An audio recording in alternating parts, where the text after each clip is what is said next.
What's going on, guys? Welcome back to another exciting video. First of all, I'd like to apologize for the various mistakes I made in the Alien video. I was kind of in a rush to get it out before Pumpkin, and I didn't really read any of the cards, so... Yep. Speaking of Pumpkin, I thought I should probably say at some point that I'm not going to be able to play in that tournament because I am visiting family that weekend, unfortunately. Well, fortunately for me. Unfortunately for you viewers, I will pre-record some stuff, so there will be videos coming up that weekend. Don't worry about that. But I won't be playing in Pumpkin, which I know might be a disappointment to some people. Anyway, what deck do we have on the screen here today? We have... I did mention I wanted to build a deck with DDM, so I did. I think Phoenix Blade is probably the best way to abuse DDM. It's like the only sort of spell that kind of floats or recurs itself or something. I do think there has to be like a Phoenix Wing DDR deck that's good in Edison format, and I keep trying to find it, whether it's this or Iron Chains or whatever. So yeah, I landed on this. I think like if there is a good DDR deck, it might very well be one of these like light warrior turbo kind of things with the light sworn package. I think there's a lot of potential there for abuse. So this is the version I've gone with. We're playing Warrior Ladies. It's a great way to convert off of just special summoning a banished monster, because it just is a one-for-one out to things. Freed, additionally, and Soul are both ways of banishing cards. Freed is also a warrior.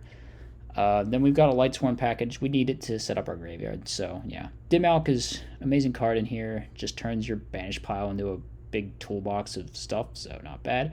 Play Gorse Trag, they're pretty good cards. Honest, also pretty good card, it turns out. I threw one Karez in here as like a meme. I don't think it's that good. It didn't perform that great. Anytime I saw it, it was always better to just do something else. So I would say probably don't play this card. I don't know. Plague I think is really good though. Plague, like it's a card you can always pretty much get banished. It's a card that you can convert into tribute fodder, which is something we're sort of lacking in here for the DDMs. It's a card you can use to make like Power Tool Dragon and get a free +1. So yeah, we play the charges and the recharges. Traps, we just have Dust Shoot, Return. Return obviously crazy. Dust Shoot crazy as well. So anyway, our extra deck is pretty standard, and we didn't really build a side, as is become kind of typical for these videos, honestly. But you know what, against DB Randos, do you really decide? Probably not. So I think without further ado, let's just jump right in, look at the matches, see how we did. So first match up against Seco 77. They were playing a cool like plant dark deck. I thought it was neat. Anyway, they're just going to hit into my DD Warrior Lady. I decided to hit directly with this, knowing that I have the Honest. So if it scores, we can probably do okay here. I don't think they have Caius, because they probably would have Caiused me last turn. So I feel a bit safe doing this. We're, of course, going to Honest and Damage Calc to protect ourselves. Opponent's going to go set 2. I go Lila, just pop. It's a Dust Tornado, but the Dust Tornado is my set Phoenix Blade, which I maybe should have held this. I was thinking if my opponent just randomly MSTs or something, they could get super punished. But now, like on this turn, I'm in a situation where like I want to summon my DDM at some point soon, and I don't have Phoenix Blade, and I don't have a way to recur it either. So it might have just been better to keep it. Here, the opponent, I feel like they didn't need to do this foolish Dandy Armory Arm thing. They could have just summoned Plague or Dandy and attacked over, and that would have been fine. But they get kind of aggressive here when they didn't really need to. Anyway, they're going to set Geki Break and phase MST. I feel like if I can get my play off here, it's going to be fine. So we are able to recur the Phoenix Blade. We just go for Soul, beat over. Then main phase 2, get the DDM out, pitch the Phoenix Blade, get the Freed, pop the Gores. We're in a good spot here. You can only kill one of my monsters either way. Like if he kills this, then Freed's going to be live, kill his thing. If he doesn't kill it, then DDM's going to be live, and I'm going to have a play here. I top deck the Plague as well, which lets me go for Power Tool, get a free little plus for one of these Eclipse spells, and then we're just going to hit over, attack. So very good for me here. Here they kind of have to make a Taster. Yeah, that's like the only play they had available, really. I guess they could have stalled with the Dandy, but yeah, I don't know. DDR is going to pop it. We're just going to kill the whole board here, and yeah, he scoops it up. Going to game number 2. Game number 2 was interesting, if I remember. Yeah, okay. He has Foolish for Dandy. He he saw Starlight Road like multiple times in these games. It made me wonder, is he playing multiple? Actually, no. Was this the only time he saw Road?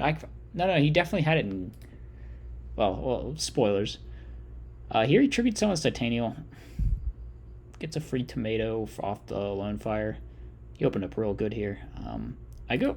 My brain just completely breaks and I try to blind space something with Titanium on board. Don't know why I did that. Should have definitely just hit first. Because he couldn't have stopped this either. I would have. Yeah, that was so dumb. Oh well, we're almost going to be able to pull it back here with the multiple copies of DD Warrior Lady just outing everything he's got. So, yeah, he sets another tomato. We hit in. He goes for Plague. Unfortunately, he has Brain Control, which is a clean out to the Dim Alk here. Probably one of the only ones. Besides, like, Chain Link 2 or Raigeki Break, I guess. So we drop the Soul. It's going to get Bottomless. Whatever. We can get back DDM, go for Honest. We bounce the Honest. Now we're just hoping. I just scoop it up here. I'm like, all right, we're dead. There's nothing we can do. Game number 3. We open up Trap Dust Shoot, which isn't bad. I got greedy with it and like held it, so I didn't get to see his first set. And this is gonna come up later. So we flip some of the Warrior Lady, poke. It's fine. Set the Plague Spreader. Opponent sets multiple cards. They go Gale, Torrential. Yeah, I played really bad into that Torrential just because I thought it wasn't there, having seen most of his hand, but it was actually the one card I didn't see, so. They also mirror. They kind of had to mirror there. I mean, I guess they didn't have to. They could have chained Geki Break to the pop effect, but it is what it is. We're going to deal with the Thunder King. That's kind of nice getting that out of the way. The Alk is just such a bad card to draw here. Or, not the Alk, the Kurez. Yeah, like I said, Kurez did not perform. Here, he weirdly lets me go Stardust before activating Geki Break. Now, we were in an okay spot either way, but I feel like he should have gotten some use out of it. Because now it's just going to get negated. And your Gorz is not live because of Starlight Road. So, yep. That was that match. We have one more up against Fed. I always forget what they're playing. Yeah, this was sort of Lightsworn-ish kind of mirror because they're also playing Lightsworn. In this case, I chose to just like slam the Dust Shoot, and I get kind of punished for that because they actually had a charge. They mill 3 names because they always do. It could be worse. They could have milled a wolf. Unfortunately, it's going to stop my Warrior Lady. So we have Storm, knowing that that's Book of Moon. I just want to get rid of this stupid Aaron rather than set Raikou and wait around. I know his hand's pretty dead. I go for drop Trachodia here, add back the Aaron. They mill a wolf, so I'm just going to get to take that. We draw Honest, which is really nice. So now we're in a pretty strong advantage knowing that his hand's all dead cards.